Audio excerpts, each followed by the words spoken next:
ही साथ अस्पतालों में अन्य आधारभूत संरचनाओं को कैसे स्ट्रेंथन किया जाए, इस पर मिलकर प्रयास हो रहा है। जिन राज्यों में ज्यादा हालात खराब हैं वहां ऑक्सीजन और बेड की व्यवस्था बढ़ाने का काम जारी है। बात दिल्ली की करें तो यहां बेड की संख्या बढ़ाई जा रही है। दिल्ली में रेलवे ने कुल 1200 बेड की व्यवस्था की है, जिसे आइसोलेशन और ऑक्सीजन बेड के तौर पर इस्तेमाल किया जा सकता है। दिल्ली में डीआरडीओ ने 500 बेड का अस्पताल भी शुरू किया है। दिल्ली सरकार भी अपने अस्पतालों में बेड की संख्याएं बढ़ा रही है। देश में ऑक्सीजन की स्थिति की बात करें तो केंद्र सरकार ने इसके लिए लगातार प्रयास किए हैं।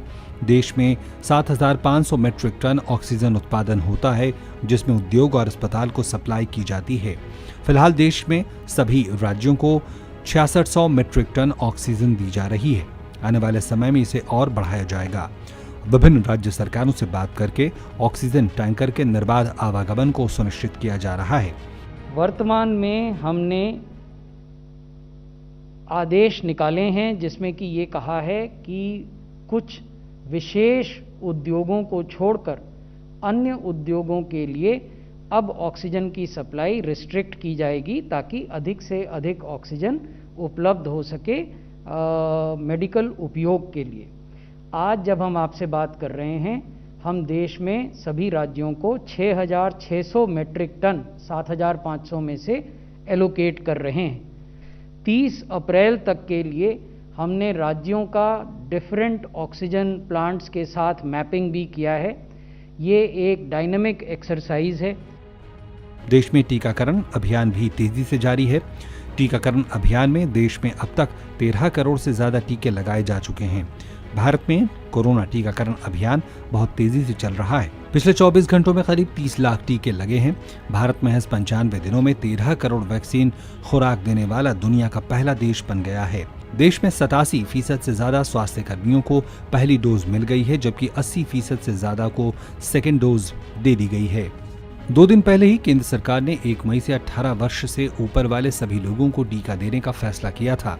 साथ ही ये भी ऐलान किया था कि वैक्सीन निर्माता अपनी मासिक सेंट्रल ड्रग लेबोरेटरी से जारी होने वाली खुराक की 50% आपूर्ति भारत सरकार को करेंगे और शेष 50% खुराक की आपूर्ति राज्य सरकारों और प्रतियोगी बाजारों में करने के लिए स्वतंत्र होंगे।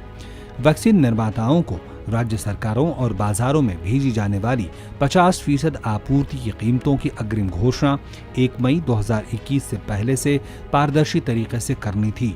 इसी के बाद सीरम इंस्टीट्यूट ने कोविशील्ड वैक्सीन के दाम तय कर दिए हैं। राज्यों को कोविशील्ड 400 रुपए प्रति डोज की कीमत पर मिलेगी। वहीं कंपनी निजी अस्पतालों को 600 रुपए प्रति डोज की कीमत पर कोविशील्ड उपलब्ध कराएगी। वैक्सीनेशन अभियान के बीच आईसीएमआर की ओर से एक राहत भरी खबर आई है। भारत बायोटेक की कोवैक्सीन कोरोना के अलग अलग म्यूटेंट के खिलाफ असर करती है।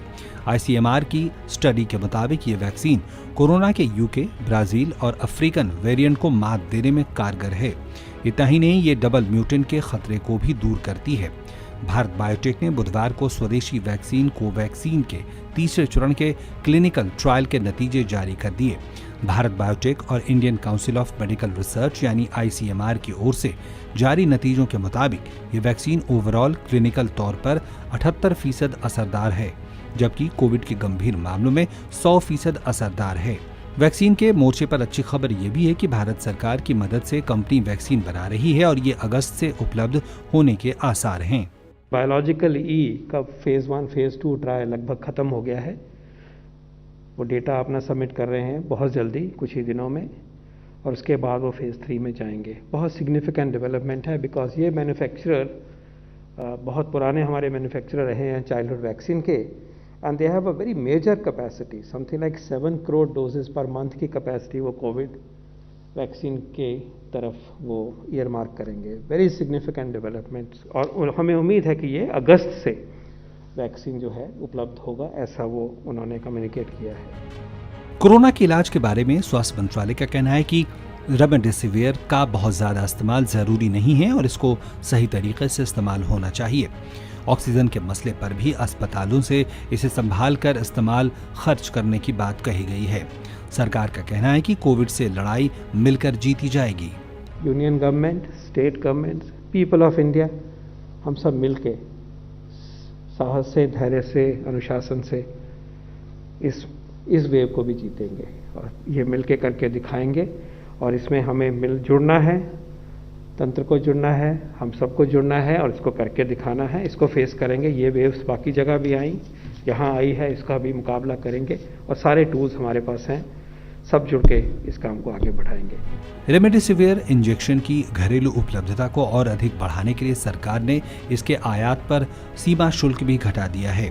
इसके साथ ही सरकार ऑक्सीजन की उपलब्धता को बढ़ाने के लिए भी 162 सरकारी अस्पतालों में PSA प्लांट को पहले ही मंजूरी दे चुकी है। इसमें से कुछ लग गए हैं, बाकी जल्दी ही लग जाएंगे।